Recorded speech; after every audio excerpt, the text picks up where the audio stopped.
हम तो बया करते ही रहते हैं, बट हम चाहेंगे कि एकदम फेमस और रिस्पेक्टेड टीचर है नांदगांव के हिंगमारे सर सुनील भाई, जिनको भेजा है ताई मोनाली मोना नहीं नाही ते- पोपट चव्हाण आहिरे सर. ताई आहिरे ताई, तर वो ताई भी औरंगाबाद फेल केस हो, थी। yes. तो हम चाहेंगे कि सुनील भाऊ अपना पूरा लेजर का जर्नी डिस्क्राइब करें उनके शब्दों में, ताकि और कोई बगिंदर की शिकायत लेके नहीं आए, वो मूलव्याध अपना टाइम पे ठीक कर ले।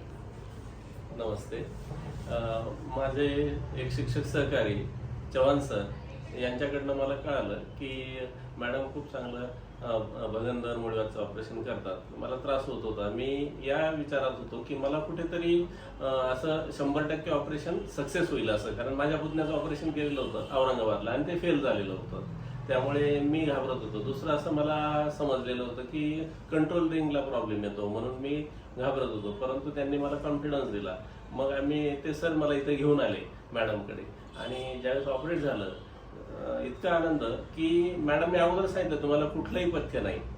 आमच्या सरांनी सांगितलं होतं पथ्य काही पाळावंच लागत नाही, तुम्हाला ते मॅडम संध्याकाळीच पावभाजी खायला लावणार. आणि सकाळी आम्हाला बोलवलं.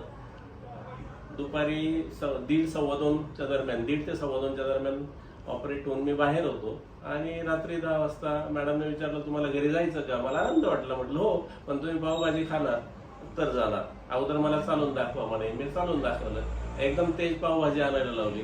पावभाजी खाल्ली आणि माझी सुट्टी सेम डे त्या दिवशी झाली. आणि अगदी मी 8 दिवसात माझी ड्युटी जॉईन केली. मला कुठलाही नंतर त्रास झाला नाही. मग त्यानंतर सेम त्रास माझ्या मिसेसला व्हायला लागला, परंतु ती घाबरत होती. मी कॉन्फिडन्स देत होतो. आणि मग मुळव्याधचं रूपांतर मॅडमने जरी सांगितलेलं होतं की भगंदरमध्ये होतं, तिने ऐकलं नाही. शेवटी मग ते भगंदर झालं आणि मग तिला परत घेऊन आलो मॅडमकडे.